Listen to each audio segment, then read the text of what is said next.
बस 85 वर्ड्स, ना कोई लंबी किताब, ना हजारों पेजेस, और फिर भी यही 85 वर्ड्स इतने पावरफुल हैं कि इन्होंने दुनिया का सबसे बड़े डेमोक्रेसी की आइडेंटिटी डिफाइन कर दी। सुप्रीम कोर्ट ने इसे इंडियन कॉन्स्टिट्यूशन की सोल यानी कॉन्स्टिट्यूशन की आत्मा माना है। लेकिन क्या आपने कभी सोचा आखिर प्रियम्बल लिखने की जरूरत ही क्यों पड़ी?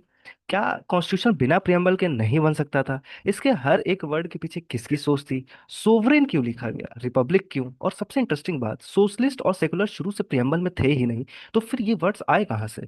और क्या आज भी कोई इन्हें हटा सकता है? इस वीडियो में हम सिर्फ प्रियम्बल नहीं पढ़ेंगे, हम उसकी history, politics, constitutional law, supreme court की लैंडमार्क जजमेंट्स और हर एक वर्ड के पीछे छिपे हिस्टोरिकल रीजन को समझेंगे। अगर आप स्टूडेंट हैं, कॉम्पिटेटिव एग्जाम्स की प्रिपरेशन कर रहे हैं, लॉ पढ़ते हैं, या सिर्फ इंडिया को समझना चाहते हैं, तो मैं गारंटी देता हूँ वीडियो के एंड तक प्रियम्बल को आप कभी भी पहले जैसा नहीं देखेंगे। तो welcome back to our channel law जानो। यहाँ पे मैं आपको प्रियम्बल आज बताऊंगा, कॉन्स्टिट्यूशन का सबसे बेसिक पार्ट है। और प्रियम्बल समझना इसलिए जरूरी है दोस्तों, क्योंकि उसी से कॉन्स्टिट्यूशन को समझने की ताकत मिलेगी आपको। मतलब कॉन्स्टिट्यूशन में इन फ्यूचर कभी भी कोई भी कंफ्यूजन होता है, आपको कोई प्रॉब्लम आती है किसी आर्टिकल को समझने में, तो उसका जो सोर्स है प्रियम्बल, उसको अगर आप अच्छे से समझे रहोगे तो आर्टिकल को ज्यादा बेहतर तरीके से समझ पाओगे। तो चलिए शुरू करते हैं। दोस्तों, बहुत लोग प्रियम्बल को सिर्फ रट लेते हैं, we the people of India, और बस वहीं तक। लेकिन अगर आप किसी कॉन्स्टिट्यूशनल लॉयर से पूछेंगे तो वो कभी प्रियम्बल को सिर्फ एक पैराग्राफ नहीं बोलेगा, उसके लिए ये एक कंप्लीट फिलोसफी है। और इसी फिलोसफी को हम आज स्टेप बाय स्टेप डिकोड करेंगे। सबसे पहले समझेंगे प्रियम्बल होता क्या है। उसके बाद जाएंगे 1946, जहां जवाहरलाल नेहरू एक डॉक्यूमेंट इंट्रोड्यूस करते हैं ऑब्जेक्टिव रेजोल्यूशन का। फिर देखेंगे कैसे वही रेजोल्यूशन धीरे धीरे प्रियम्बल बन गया। उसके बाद हर वर्ड का मीनिंग, हर वर्ड का सोर्स, किस कंट्री से इंस्पिरेशन ली गई, फ्रेमर्स ने एग्जैक्टली वही वर्ड्स क्यों चूज किए, 42nd कॉन्स्टिट्यूशनल अमेंडमेंट में क्या बदला, इमरजेंसी का इससे क्या कनेक्शन था, सुप्रीम कोर्ट ने प्रियम्बल के बारे में क्या कहा, और सबसे इंपॉर्टेंट 2026 तक प्रियम्बल का लीगल इंपॉर्टेंस क्या है। यानी वीडियो के एंड तक सिर्फ डेफिनेशन नहीं, प्रियम्बल का कंप्लीट लाइफ जर्नी समझ में आ जाएगा। चलिए सबसे बेसिक क्वेश्चन से शुरू करते हैं। प्रियम्बल होता क्या है? इंटरेस्टिंग फैक्ट समझिए।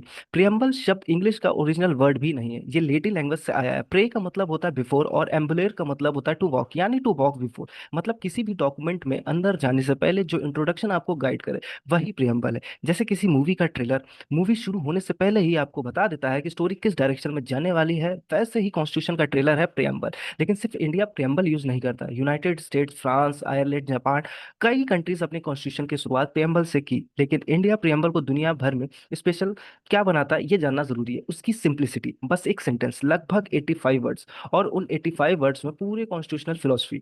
कॉन्स्टिट्यूशन के फ्रेमर के एम मुंशी ने इसे कॉन्स्टिट्यूशन का पॉलिटिकल हॉरोस्कोप कहा था। सोचिए, हॉरोस्कोप किसी इंसान का फ्यूचर बताता है, और के एम मुंशी के हिसाब से प्रियम्बल बताता है कि भारत किस डायरेक्शन में चलना चाहता है। और एक इंटरेस्टिंग फैक्ट, 75 साल से ज्यादा के कॉन्स्टिट्यूशन हिस्ट्री में प्रियम्बल सिर्फ एक ही बार अमेंड हुआ है।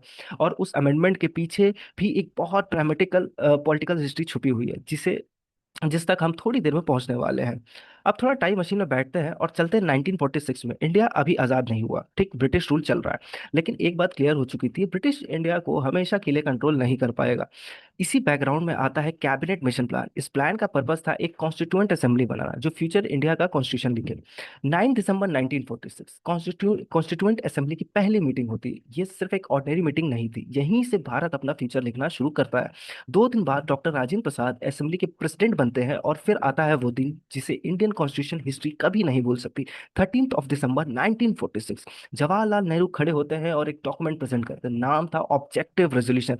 लेकिन ध्यान रखें, ये कॉन्स्टिट्यूशन नहीं था, ये ड्राफ्ट कॉन्स्टिट्यूशन भी नहीं था, ये एक विजन डॉक्यूमेंट था, एक ब्लूप्रिंट, एक डेक्लेरेशन, एक नए भारत की फाउंडेशन पर खड़े होने का एक मैप। और इसीलिए कई कॉन्स्टिट्यूशनल एक्सपर्ट्स ऑब्जेक्टिव रेजोल्यूशन को इंडियन कॉन्स्टिट्यूशन का आइडियोलॉजिकल बर्थ सर्टिफिकेट भी कहते हैं। लेकिन नेहरू जी ने जो बोला उसे असेंबली ने तुरंत एक्सेप्ट नहीं किया। अगले कई दिनों तक उस पर इंटेंस डिबेट हुई। Federalism, minority rights, freedom, social justice, सब टॉपिक्स पर डिस्कशन हुआ। और फाइनली 22 जनवरी 1947 को कॉन्स्टिट्यूएंट असेंबली ने अनएनिमसली ऑब्जेक्ट रेजोल्यूशन को अनएनिमसली ऑब्जेक्टिव रेजोल्यूशन को अडॉप्ट कर लिया। यही रेजोल्यूशन बाद में प्रियम्बल का फाउंडेशन बनने वाला था। अब सवाल आता है, ऑब्जेक्टिव रेजोल्यूशन में ऐसा क्या था जो आज भी प्रियम्बल में दिखता है? चलिए उसके 8 मेजर पिलर्स को सिंपल लैंग्वेज में समझते हैं। सबसे पहले, इंडिया एक इंडिपेंडेंट सॉवरेन रिपब्लिक होगा, यानी किसी फॉरेन पावर के कंट्रोल में नहीं। दूसरा, ब्रिटिश प्रोविंसेस और प्रिंसली स्टेट्स मिलकर एक यूनियन बनाएंगे, मतलब एक यूनाइटेड इंडिया। तीसरा, स्टेट्स को ऑटोनॉमी मिलेगी, फेडरल स्ट्रक्चर की शुरुआत यहीं से होती है। चौथा, पावर किसी किंग से नहीं, किसी ब्रिटिश पार्लियामेंट से नहीं, सीधा पीपल ऑफ इंडिया से आएगी। यही आइडिया बाद में प्रियम्बल के पहले 3 वर्ड्स बन गया, वी द पीपल। पांचवा, justice, equality, freedom of thought, expression, belief, faith और वर्शिप। ध्यान से देखिए, ये ऑलमोस्ट वही वर्ड्स हैं जो प्रियम्बल में हैं। छठा, माइनॉरिटीज, बैकवर्ड क्लासेस और ट्राइबल एरियाज के राइट्स प्रोटेक्ट होंगे, यानी कॉन्स्टिट्यूशन सिर्फ मेजोरिटी के लिए नहीं बनेगा।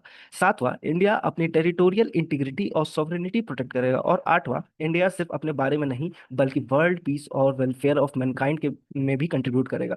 यही रीजन है कि आर्टिकल 51 में इंटरनेशनल पीस को प्रमोट करने की बात की गई है। अब अगर आप इन 8 पॉइंट्स को ध्यान से देखें तो समझ आएगा, प्रियम्बल कोई अचानक लिखा गया पैराग्राफ नहीं था। उसके पीछे महीनों की debates, political negotiation, historical experiences और फ्यूचर इंडिया का विजन छुपा हुआ था। और अब अगले स्लाइड में हम देखेंगे कैसे ऑब्जेक्टिव रेजोल्यूशन की ये आइडियाज वर्ड बाय वर्ड सीधा प्रियम्बल बन गया। अब तक हमने ऑब्जेक्टिव रेजोल्यूशन को समझा, लेकिन अब सबसे इंटरेस्टिंग सवाल, क्या ऑब्जेक्टिव रेजोल्यूशन और प्रियम्बल अलग डॉक्यूमेंट्स है या फिर एक ही कहानी के दो चैप्टर्स हैं? सच तो ये है, प्रियम्बल को समझने का सबसे आसान तरीका ये है कि ऑब्जेक्टिव रेजोल्यूशन उसका रफ ब्लूप्रिंट था और प्रियम्बल उस ब्लूप्रिंट का फाइनल आर्किटेक्चरल डिजाइन। इमेजिन कीजिए, एक इंजीनियर पहले बिल्डिंग कॉन्सेप्ट बनाता है, उसमें लिखता है कितने फ्लोर्स होंगे, बिल्डिंग किस पर्पस के लिए होगी, उसके बाद फाइनल कंस्ट्रक्शन होता है। बिल्कुल वैसे ही 13 दिसंबर 1946 को नेहरू ने एक विजन दिया और लगभग 3 साल के डिस्कशन, डिबेट्स और ड्राफ्टिंग के बाद 26 नवंबर 1949 को वही विजन कॉन्स्टिट्यूशन के प्रियम्बल के रूप ले लेता है। अब जरा दोनों डॉक्यूमेंट्स को कंपेयर करते हैं। ऑब्जेक्टिव रेजोल्यूशन में लिखा गया इंडिपेंडेंट सॉवरेन रिपब्लिक, प्रियम्बल में आप देखते हैं सॉवरेन डेमोक्रेटिक रिपब्लिक। बाद में 1976 में सोशलिस्ट और सेकुलर भी ऐड हुए। ऑब्जेक्टिव रेजोल्यूशन ने कहा all powers and authorities flows from the people of India, और प्रियम्बल की शुरुआत किससे होती है? We the people of India. एक और एग्जांपल देखिए, ऑब्जेक्टिव रेजोल्यूशन में justice, equality, freedom of thought, expression, belief, faith, worship की बात हुई थी, और प्रियम्बल में ऑलमोस्ट वही लैंग्वेज आ जाती है। इसका मतलब क्या हुआ? फ्रेमर्स ने रैंडमली वर्ड चूज नहीं किए। हर वर्ड का एक कॉन्स्टिट्यूशनल हिस्ट्री है, हर फ्रेज का एक हिस्टोरिकल जर्नी है। एक और फैसिनेटिंग बात, ऑब्जेक्टिव रेजोल्यूशन में टेरिटोरियल इंटीग्रिटी का कॉन्सेप्ट पहले से था, लेकिन प्रियम्बल में इंटीग्रिटी वर्ड ऑफिशियली 1970 तक नहीं आया। यानी आइडिया पहले से मौजूद था, वर्ड बाद में ऐड हुए हैं। इसीलिए कॉन्स्टिट्यूशनल लॉ में हम कहते हैं प्रियम्बल किसी एक दिन में लिखा हुआ पैराग्राफ नहीं है, ये 3 साल की कॉन्स्टिट्यूशनल थिंकिंग का फाइनल डिस्टिल्ड वर्जन है।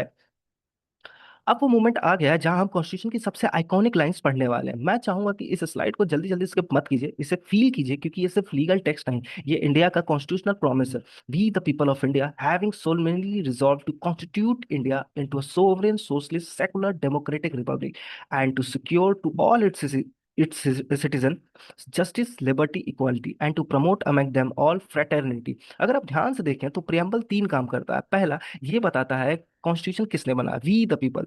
दूसरा, इंडिया किस टाइप का नेशन होगा, sovereign, socialist, secular, democratic, Republic. और तीसरा, हर सिटीजन को स्टेट्स किस डायरेक्शन में ले जाना चाहते हैं, जस्टिस, लिबर्टी, इक्वालिटी, फ्रेटर्निटी।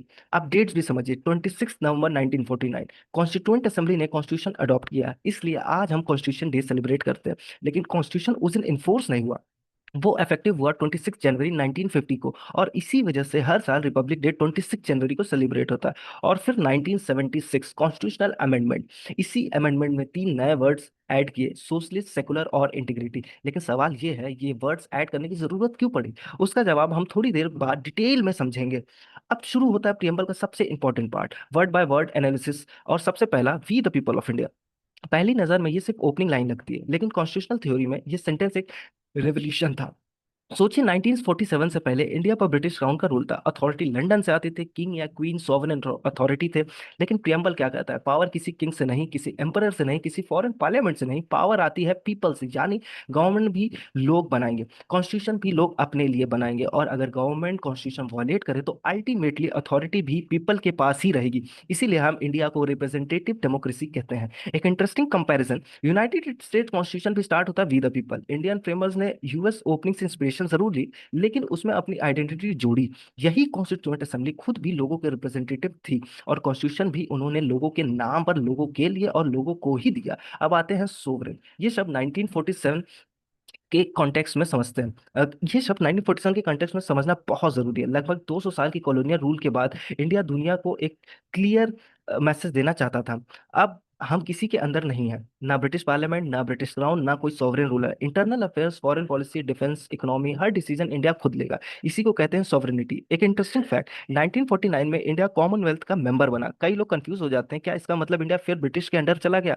बिल्कुल नहीं। कॉमनवेल्थ एक वॉलंटरी एसोसिएशन है, उसमें सब कंट्रीज इक्वल हैं, कोई किसी का मास्टर नहीं, और इसी वजह से इंडिया की सॉवरेनिटी पर इसका कोई इफेक्ट नहीं पड़ता।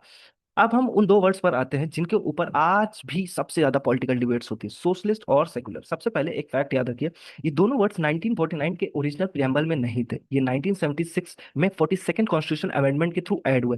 लेकिन इसका मतलब ये नहीं कि ये इनके आइडियाज पहले एग्जिस्ट ही नहीं करते थे। पहली बात करते हैं सोशलिस्ट की। इंडिया का सोशलिज्म सोवियत यूनियन वाला स्टेट कंट्रोल नहीं है। हमारी कॉन्स्टिट्यूशनल फिलोसफी को कोर्ट्स ने डेमोक्रेटिक सोशलिज्म कहा, यानी प्राइवेट कंपनीज भी रहेंगी, प्राइवेट प्रॉपर्टी भी होगी, मार्केट भी एक मार्केट इकोनॉमी भी होगी, लेकिन स्टेट की रिस्पॉन्सिबिलिटी होगी कि सोसाइटी में इनइक्वालिटी कम हो और पुअर और रिच के बीच में गैप कम किया जाए। सबको बेसिक अपॉर्चुनिटीज मिले एजुकेशन, हेल्थ, एम्प्लॉयमेंट में, और डिग्निफाइड लाइफ की डायरेक्शन में स्टेट का रोल हो।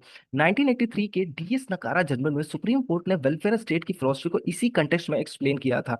अब बात करते हैं सेकुलर। इंडिया का सेकुलरिज्म वेस्टर्न मॉडल से थोड़ा डिफरेंट है। वेस्टर्न कंट्रीज में सेकुलरिज्म का मतलब होता है रिलीजन और स्टेट का कंप्लीट सेपरेशन, लेकिन इंडिया का मॉडल इक्वालिटी पर बेस्ड है। स्टेट किसी एक रिलीजन को ऑफिशियल रिलीजन नहीं बनाता, ना ही किसी रिलीजन का फेवर करेगा, ना डिस्क्रिमिनेट करेगा। सबको इक्वल रिस्पेक्ट और प्रोटेक्शन मिलेगी। यही आइडिया आर्टिकल 25 से 26 में शुरू से ही था। 1976 में सिर्फ वर्ड ऐड हुआ, कॉन्सेप्ट पहले से कॉन्स्टिट्यूशन का पार्ट था। 1994 के एसआर बोमाई जजमेंट में सुप्रीम कोर्ट ने क्लियर कर दिया, सेकुलरिज्म कॉन्स्टिट्यूशन का बेसिक स्ट्रक्चर हिस्सा है, यानी इस प्रिंसिपल को डिस्ट्रॉय नहीं किया जा सकता। अब आते हैं दो और बहुत इंपॉर्टेंट वर्ड्स पर, डेमोक्रेटिक और रिपब्लिक। बहुत लोग इन दोनों को सेम समझते हैं, लेकिन कॉन्स्टिट्यूशनल लॉ में इनका मीनिंग अलग है। सबसे पहले डेमोक्रेटिक। डेमोक्रेटिक का सिंपल मतलब सिर्फ इलेक्शन होता है, इलेक्शन उसका एक पार्ट है। रियल डेमोक्रेसी का मतलब है गवर्नमेंट अपनी लेजिटिमेसी लोगों से लेती है। हर एडल्ट सिटीजन वोट दे सकता है, गवर्नमेंट फिक्स्ड इंटरवल पर पब्लिक के सामने आंसरेबल होती है। अगर लोग खुश नहीं है तो अगले इलेक्शन में गवर्नमेंट बदल सकते हैं। इसी को पॉलिटिकल डेमोक्रेसी कहते हैं। लेकिन डॉक्टर भीमराव अंबेडकर बार बार कहते थे सिर्फ पॉलिटिकल डेमोक्रेसी काफी नहीं, अगर सोसाइटी में इक्वालिटी नहीं होगी, इकोनॉमिक जस्टिस नहीं होगी, तो डेमोक्रेसी इनकम्प्लीट रहेगी। इसीलिए इंडियन कॉन्स्टिट्यूशन सोशल और इकोनॉमिक डेमोक्रेसी की भी बात करता है। 1975 के इंदिरा नेहरू गांधी वर्सेस राजनारायण केस में सुप्रीम कोर्ट ने डेमोक्रेसी को कॉन्स्टिट्यूशन का बेसिक स्ट्रक्चर का पार्ट माना। अब आते हैं रिपब्लिक। ये वर्ड बहुत सिंपल है लेकिन बहुत पावरफुल। रिपब्लिक का मतलब होता है हेड ऑफ स्टेट हेरिडेटरी नहीं होगा, यानी इंडिया में कोई किंग, क्वीन, प्रिंस या रॉयल फैमिली रूल नहीं करेगी। हमारे प्रेसिडेंट का ऑफिस इलेक्शन के थ्रू फिल होता है, चाहे डायरेक्ट इलेक्शन हो चाहे या इनडायरेक्ट, लेकिन हेरिडेटरी सक्सेशन नहीं होगी। इसी वजह से इंडिया रिपब्लिक है। अब जरा यूनाइटेड किंगडम से कंपेयर कीजिए। यूके एक डेमोक्रेसी भी है लेकिन रिपब्लिक नहीं। क्यों? क्योंकि वहाँ head of the state hereditary monarch होता है। इंडिया में प्रेसिडेंट कॉन्स्टिट्यूशनल हेड है लेकिन मोनार्ची नहीं है। यानी एक लाइन में डिफरेंसेस याद रखिए, डेमोक्रेसी बताती है कि गवर्नमेंट कैसे बनती है और रिपब्लिक बताता है कि हेड ऑफ स्टेट कैसे चूज होता है। और इसी के साथ हम प्रियम्बल के पहले 6 वर्ड्स को समझ चुके हैं, लेकिन असली फिलोसफिकल हर्ट अभी बाकी है। Justice, liberty, equality of fraternity. ये सिर्फ वर्ड्स नहीं, ये इंडियन कॉन्स्टिट्यूशन के मोरल पिलर्स हैं, और अगले पार्ट में हम इन्हें डिटेल में डिकोड करेंगे।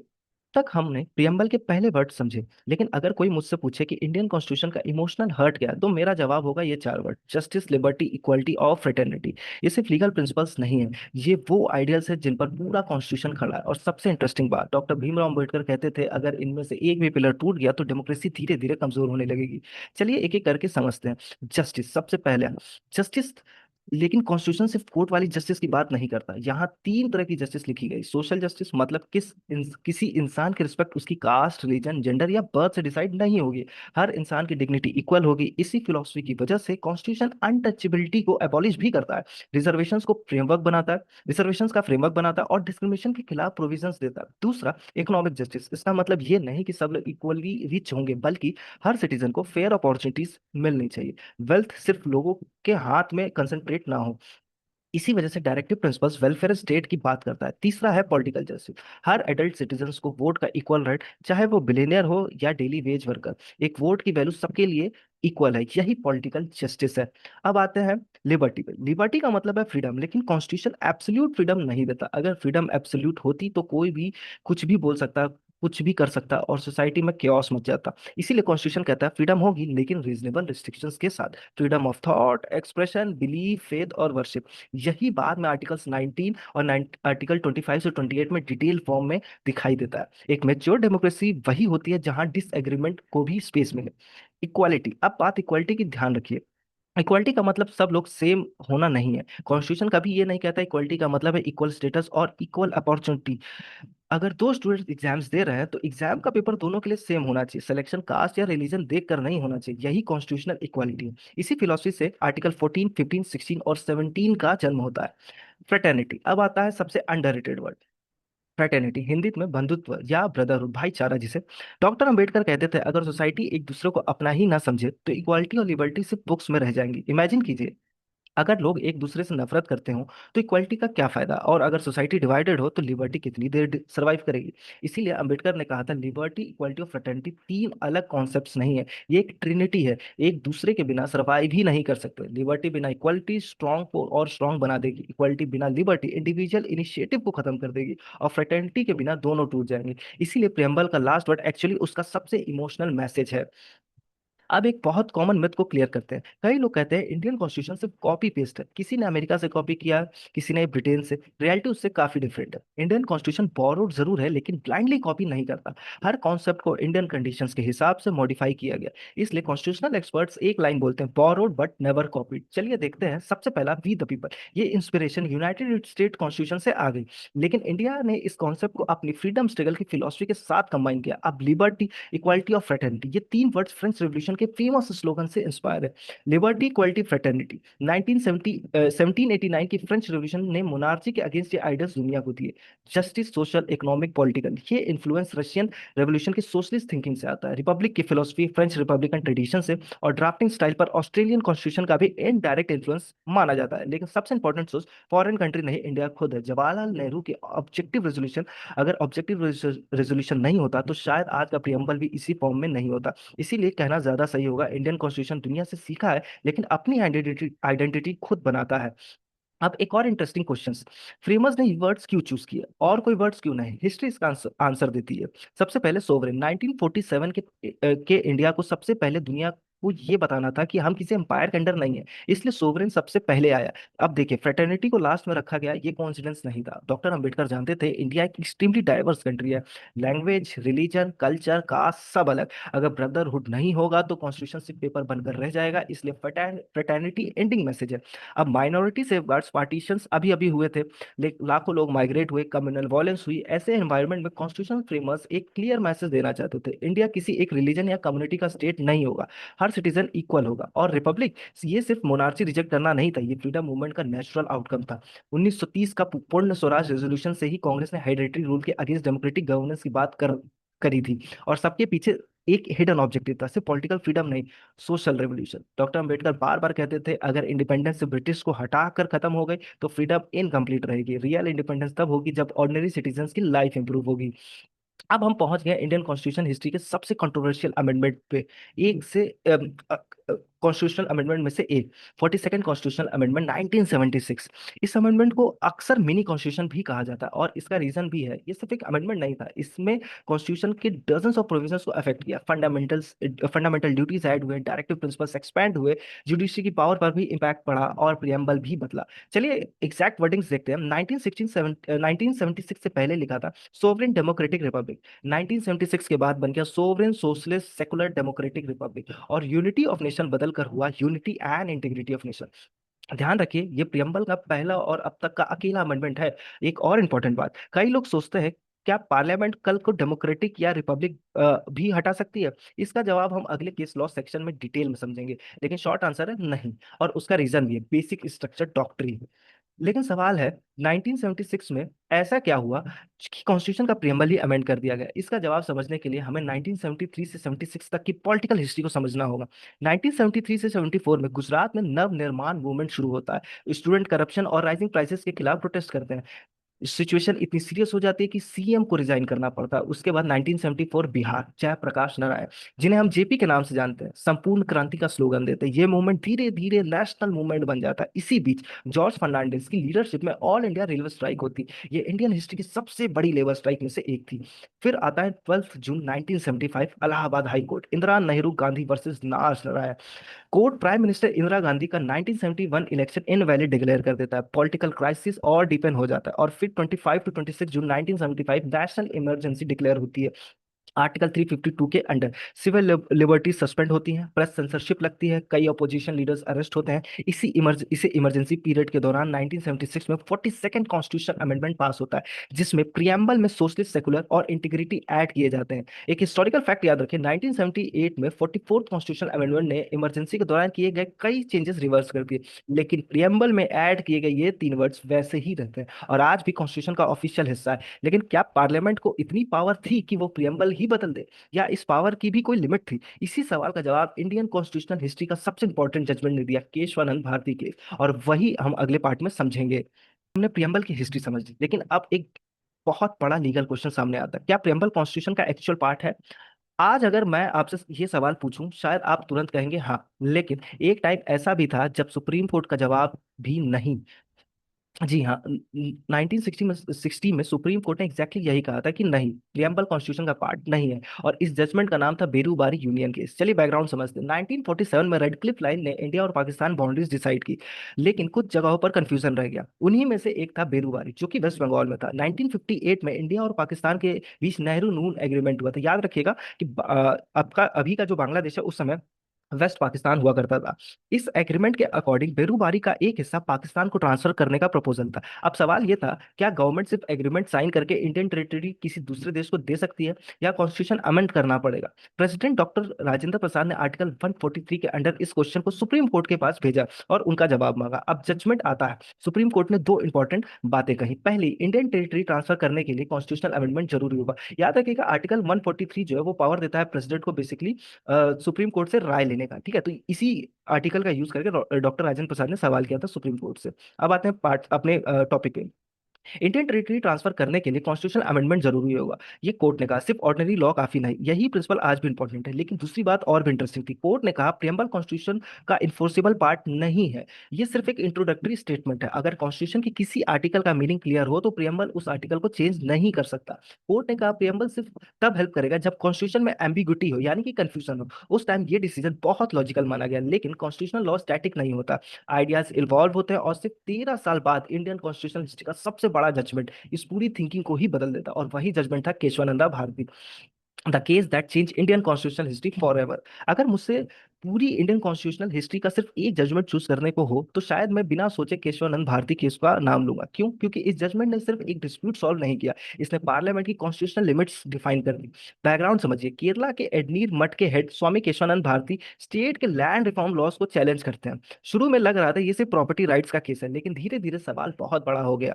क्या पार्लियामेंट कॉन्स्टिट्यूशन के किसी भी पार्ट को अमेंड कर सकती है, या उस पावर की भी कोई लिमिट है? इस केस को डिसाइड करने के लिए सुप्रीम कोर्ट ने इंडियन हिस्ट्री की सबसे बड़ी बेंच बनाई, 13 जजेस की, और जजमेंट 7:6 की रेजर थिन मेजोरिटी से डिसाइड हुआ। अब जजमेंट का एसेंस समझिए। कोर्ट ने कहा हाँ, पार्लियामेंट कॉन्स्टिट्यूशन का कि किसी भी आर्टिकल को अमेंड कर सकती है, फंडामेंटल राइट्स को भी, लेकिन एक कंडीशन है, पार्लियामेंट कॉन्स्टिट्यूशन का बेसिक स्ट्रक्चर डिस्ट्रॉय नहीं कर सकती। अब सवाल ये आता है कि बेसिक स्ट्रक्चर होता क्या है? सिंपल लैंग्वेज में समझिए, इमेजिन कीजिए एक इंसान सर्जरी करवाता है, डॉक्टर उसका बाल काट सकता है, कपड़े बदल सकता है, हाथ की ड्रेसिंग कर सकता है, लेकिन अगर डॉक्टर उसका हार्ट ही निकाल दे, यानी कि दिल ही निकाल दे, तो वो वही इंसान नहीं रहेगा। बिल्कुल वैसे ही कॉन्स्टिट्यूशन में अमेंडमेंट्स हो सकते हैं, आर्टिकल बदल सकते हैं, लैंग्वेज चेंज हो सकती है, लेकिन कॉन्स्टिट्यूशन की आइडेंटिटी, उसकी सोल, उसका कोर कैरेक्टर डिस्ट्रॉय नहीं किया जा सकता। इसी को बेसिक स्ट्रक्चर डॉक्ट्रिन कहते हैं, और इसी जजमेंट ने बेरूबारी को ओवर रूल कर दिया। कोर्ट ने कहा प्रियम्बल कॉन्स्टिट्यूशन का इंटीग्रल पार्ट है, सिर्फ इंट्रोडक्शन नहीं, और बेसिक स्ट्रक्चर को समझने के भी है, समझने का भी एक तरीका है।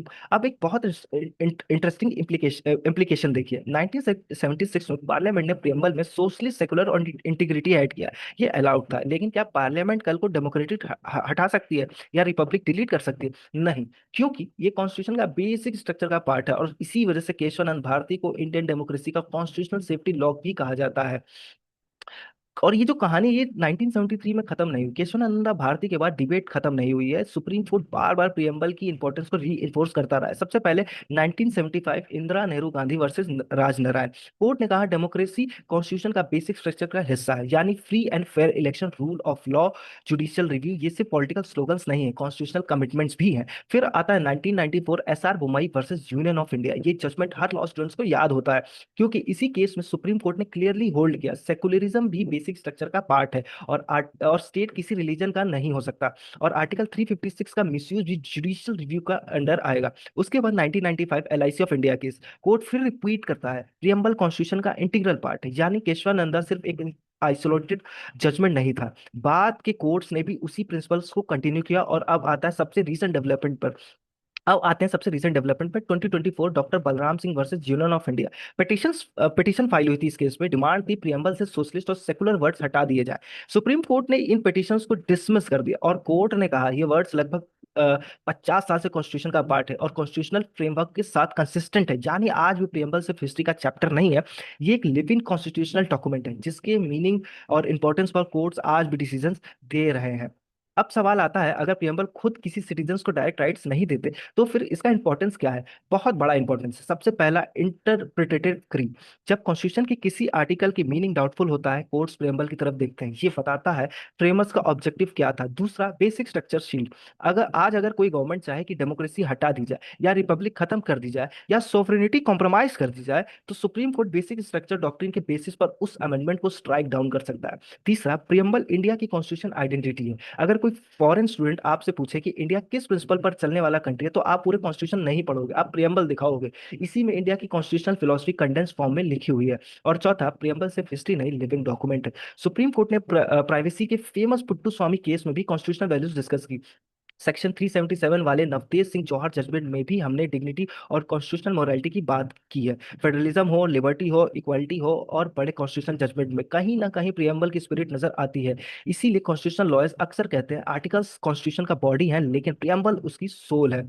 तो दोस्तों, आज हमने सिर्फ प्रियम्बल नहीं पढ़ा, हमने उसकी पूरी जर्नी देखी। 1946 तक से जवाहरलाल नेहरू का ऑब्जेक्टिव रेजोल्यूशन, 1949 कॉन्स्टिट्यूशन असेंबली का adoption, 1950 republic day, 1973 Kesavananda Bharati, 1976 47 constitution amendment और 2004 सुप्रीम कोर्ट का रीअफर्मेशन। हमने देखा कैसे हर word, sovereign, socialist, secular, democratic, republic, justice, liberty, equality और फ्रेटर्निटी, सिर्फ डिक्शनरी के वर्ड्स नहीं है। हर वर्ड्स के पीछे फ्रीडम स्ट्रगल की कहानी है, हिस्टोरिकल डिबेट्स है, पॉलिटिकल फिलोसफी है और सुप्रीम कोर्ट की कॉन्स्टिट्यूशनल विजडम है। इंडियन कॉन्स्टिट्यूशन दुनिया से आइडियाज बोरो जरूर करता है लेकिन उन्हें इंडियन रियलिटीज के हिसाब से शेप देता है। इसीलिए कॉन्स्टिट्यूशन एक लीगल डॉक्यूमेंट से ज्यादा है, ये इंडिया का नेशनल विजन स्टेटमेंट है और उस विजन स्टेटमेंट का सार है द प्रियम्बल। मैं हमेशा से एक बात कहता हूं, अगर आप कॉन्स्टिट्यूशन के सिर्फ आर्टिकल्स याद कर लेंगे तो शायद एग्जाम क्लियर कर लेंगे, लेकिन अगर आप प्रियम्बल समझ गए तो आप कॉन्स्टिट्यूशन की फिलोसफी समझ जाएंगे। और इसी फिलॉसफी की वजह से इंडिया सिर्फ एक टेरिटरी नहीं है, एक कॉन्स्टिट्यूशनल रिपब्लिक है। और वीडियो खत्म करने से पहले मैं आपसे कहना एक छोटा सवाल पूछना चाहता हूँ। जब आप अगली बार प्रियम्बल पढ़ेंगे, क्या आप उसमें सिर्फ 85 वर्ड्स देखेंगे या फिर उन 85 वर्ड्स के पीछे छुपी 200 साल की history, freedom struggle, constitutional debates और करोड़ों भारतीयों के सपने? ये है प्रियम्बल की असली ताकत। We the people of India, ये सिर्फ ओपनिंग लाइन नहीं है, ये एक प्रॉमिस है, एक रिस्पॉन्सिबिलिटी है और एक रिमाइंडर है कि कॉन्स्टिट्यूशन किसी किंग ने नहीं दिया, किसी पार्लियामेंट ने गिफ्ट नहीं किया, हमने अपने आप को दिया। Thank you so much for watching. अगर आज की वीडियो से आपको इंडियन कॉन्स्टिट्यूशन का सोल समझने में मदद मिली हो तो वीडियो को लाइक जरूर कीजिएगा, शेयर कीजिएगा और लॉ जानों को सब्सक्राइब करना मत भूलिएगा, क्योंकि यहाँ हम सिर्फ लॉ पढ़ते नहीं, समझते हैं कि लॉ हमारी जिंदगी को कैसे शेप करता है। और याद रखिएगा कि फ्रीडम स्ट्रगल्स के दौरान जितने सारे मूवमेंट्स हुए वही ऑब्जेक्टिव रेजोल्यूशंस के की सोर्स थे, उसी से हमें ताकत मिली थी एक ऑब्जेक्टिव रेजोल्यूशन बनाने में और उसको प्रियम्बल में कन्वर्ट करने में। तो वो एक बहुत इंपॉर्टेंट रोल प्ले कर रहा है। बाकी मिलते हैं नेक्स्ट वीडियो में, कॉन्स्टिट्यूशन के नेक्स्ट पार्ट को समझेंगे, आर्टिकल 1 टू आर्टिकल 3 तक जो टेरिटरी है उसके बारे में समझते हैं। तो नेक्स्ट पार्ट को भी जरूर देखिएगा। तब तक के लिए जय हिंद, जय भारत।